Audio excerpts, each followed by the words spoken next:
Bienvenue sur jeanpierrevillade.com. Je vous propose un nouveau tutoriel sur les versions EBP Gestion Commerciale Pro 2015 et EBP Gestion Commerciale Classique 2015 sur la création des familles clients et fiches clients prospects. Une fois que l'on a défini des commerciaux ou des collaborateurs, effectivement, on peut créer donc des familles clients et fiches clients. Alors il est toujours intéressant de créer avant des familles clients, ne serait-ce que pour tout ce qui est par rapport aux statistiques. Si vous souhaitez dans un premier temps avoir des statistiques de chiffre d'affaires par rapport à votre typologie de clientèle.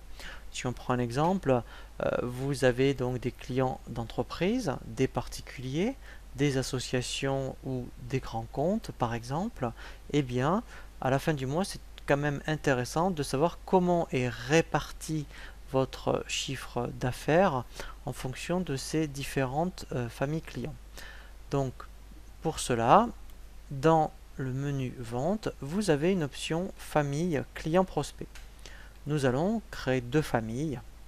On peut très bien créer la famille, admettons, grand compte. Voilà. Ici, en libellé, je vais mettre grand compte. Voilà. Alors, donc là, alors effectivement, ça pourrait être aussi des familles à l'export. Donc ça pourrait être, mettons, CE, hors CE, voilà. Donc c'est aussi une autre possibilité. Donc celle-ci s'adresse à la France. Si par exemple, pour les grands comptes, eh bien, dès que c'est une clientèle grand compte, pourquoi pas, il y aurait 5% de remise par défaut. Ça veut dire que dès que ensuite on va rattacher une famille client prospect grand compte à un client grand compte, il aura cette remise par défaut, sachant qu'on peut l'enlever ou l'augmenter dans la fiche client. Donc on peut rajouter d'autres types de remises, pourquoi pas un taux d'escompte. On peut dire, eh ben bon, si on avait créé, mettons, une famille particulier, eh bien dire je facture TTC.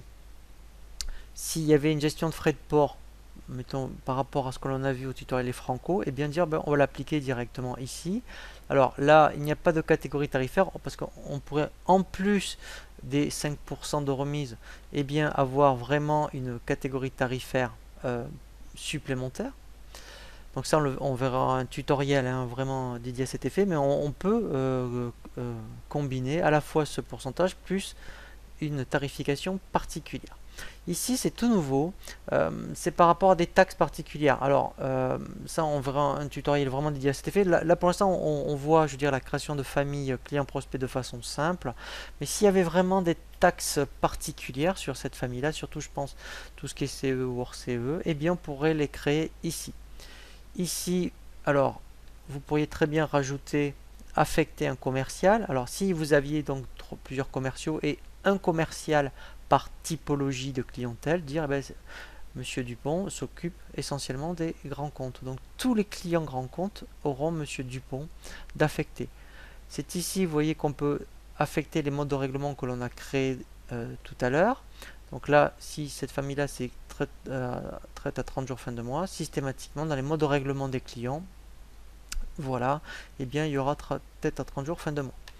On peut encore, alors là on le verra aussi, rajouter, donc si on faisait une opération particulière à un instant T, dire sur les grands comptes, et bien on va ajouter un tarif particulier à un moment donné. Alors on verra vraiment, là aussi un tutoriel dédié à cet effet. Là pour l'instant c'est de le créer, je dirais, de façon basique, surtout pour avoir des statistiques derrière. Et enfin, au niveau des options de facturation, voilà, on pourrait dire, ben voilà, sur les grands comptes, demande, admettons, au niveau des factures, 3 exemplaires, pourquoi pas. Et bien dans les types de documents, voilà, je prends donc les factures, donc sur leur taxe, les modèles d'impression, on pourrait très bien, parce que s'ils ont un modèle particulier où vous devez paramétrer par exemple un modèle particulier, et voilà, donc dire ben, je vais chercher celui-ci, et eux en fait les grands comptes c'est tout le temps 3 exemplaires. Voilà, donc ça au moins c'est intéressant de le paramétrer avant, parce que sinon il faudrait le faire systématiquement sur toutes les fiches clients qui sont de type grand compte. Donc là ma famille est créée, donc je pourrais en créer d'autres par rapport à entreprise, association, etc. avec des paramètres particuliers. Et ensuite je peux créer soit des prospects, soit des clients. Alors la fiche est identique, quand effectivement c'est des demandes de devis par rapport à des personnes qui ne sont pas encore référencées chez vous, vous pouvez les créer en tant que prospect. Alors c'est intéressant, comme ça vous verrez bien dans votre base tout ce qui est prospect et client, et dès que un devis est accepté, lui-même il va basculer le prospect en client. Donc là, je vais créer un prospect, je fais ajouter, donc lui il me demande bien client ou prospect, donc là je vais dire prospect par exemple, voilà. Donc là je vais créer, donc ce ne sera pas une personne physique, donc par rapport à un code. Donc là, il faut faire attention. Donc ce que l'on a vu dans les informations société par rapport au compte comptable, si vous avez dit, ben moi je veux affecter 400 plus le code, là, il faudra très bien faire attention à ce que vous allez mettre. Donc là, je vais mettre, donc si je mettais top office, voilà, donc lui, si on a choisi le code tiers, il mettra 411 top office. Donc après, on verra si on a choisi le nom. Et là, je vais affecter grand compte. Il me demande, vous voyez, d'affecter tous les paramètres de la famille. Donc c'est là l'intérêt. Ici, donc, comme c'est une société, alors on va voir si, admettons, tout ce qui est, vous voyez, SARL par exemple existe. Là, je vais mettre top office. Alors, je vais le mettre quand même en majuscule. Voilà. Donc là, alors, on va mettre au moins une adresse. Voilà. Je vais mettre au moins le code postal. Voilà.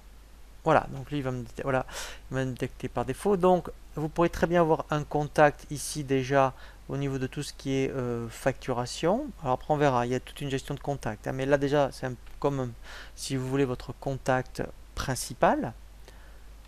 Au niveau onglet livraison, donc là c'est vraiment très intéressant. On peut dire que, vous voyez, l'adresse de livraison n'est pas celle de facturation.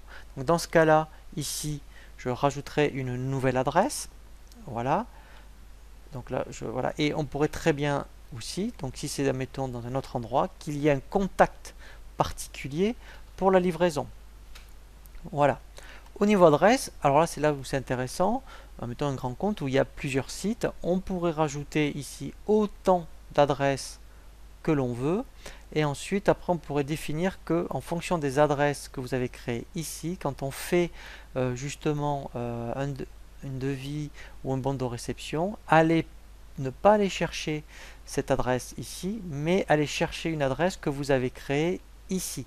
Donc ça, c'est vraiment très très intéressant parce que là, c'est vraiment, et en plus, c'est illimité en termes d'adresse. Voilà, donc ça, c'est très intéressant. Et ici, pareil, on peut ajouter, donc on a vu qu'on pouvait ajouter un contact principal au niveau de la facturation, un contact pour la livraison, mais vous pouvez rajouter autant de contacts que vous voulez. Donc là, mettons, si je voulais rajouter un contact, voilà, donc là il m'ouvre une fiche contact.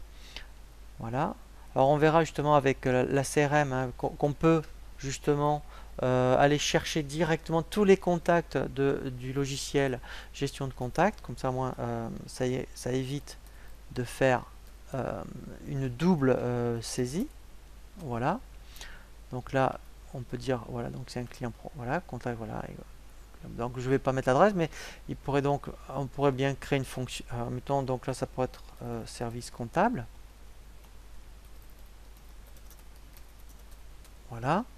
Donc le téléphone, enfin, etc., etc. Et donc ensuite, quand je ferme, alors voilà, donc là, je vais l'associer après effectivement à un contact. Donc ici, client, voilà. Voilà, et là je reviens, vous voyez, dans ma fiche contact. Voilà, donc là, comme moi je ne l'ai pas saisi, ici j'ai rien, mais sinon j'aurais eu vraiment les informations. Et là, on peut rajouter autant de contacts que l'on veut.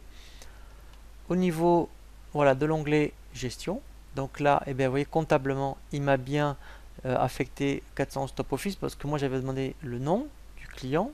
Il m'a bien aussi affecté 413 top office quand on fait des traites. Donc là, comptablement, il me passera bien en plus l'écriture. Vous voyez que j'ai bien le pourcentage de remise que j'avais bien mis dans les familles. Je pourrais dire après client en compte. Il m'a bien affecté le franco de port, comme j'avais bien défini. Donc là, on verra. Donc ça, c'est tout nouveau aussi ici. Et bien au niveau de tout ce qui est facturé, avoir et à compte. Voilà, et tout ce qui est échu. Comme ça, après, effectivement, ici, après, on pourra mettre une gestion d'encours. Voilà, donc ça c'était pour l'onglet gestion. L'onglet tarif, donc là, comme dans les familles, si on fait une opération particulière à un instant T, on pourra vraiment créer un tarif particulier. Donc ça, on le verra ultérieurement. Au niveau de l'onglet divers, voilà, donc là, vous voyez, j'ai bien le mode de règlement qui a été affecté. Le commercial, voilà. Donc là, bon, là c'est un client français, mais ça serait un client CE. On pourrait très bien saisir son numéro de TVA intracommunautaire. Et là, il y a vraiment, c'est tout nouveau, on peut saisir une mention à imprimer sur le document. Donc, quel que soit le document, après ça s'éditera si ici vous avez indiqué une mention particulière. Alors, on verra les groupes.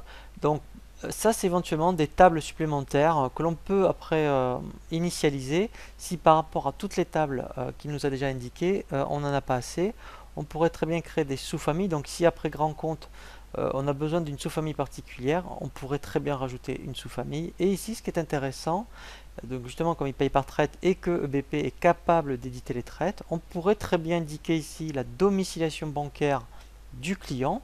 Comme ça, ensuite, on peut avoir un modèle facture avec traite, par exemple. Voilà. Ça, c'est très très intéressant. Les références articles, donc là, c'est très intéressant. Ce qui va se rajouter, c'est tous les articles ensuite que le client a commandé.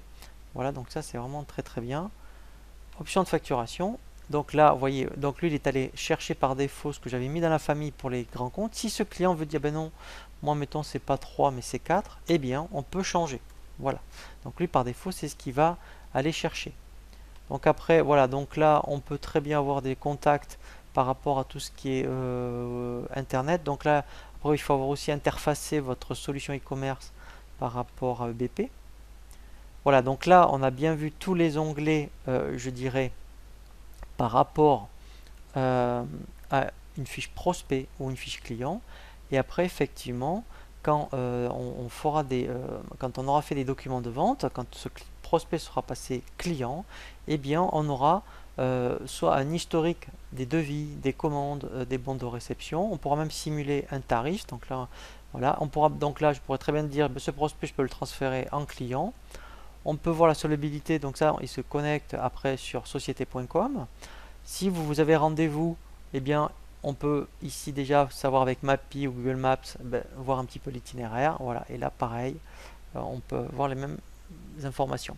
Voilà, donc là, on a vraiment bien fait le tour d'une fiche client prospect. Nous allons voir après, eh bien, comment créer une famille article et fiche article. Je vous dis à très bientôt sur jeanpierreviat.com pour un nouveau tuto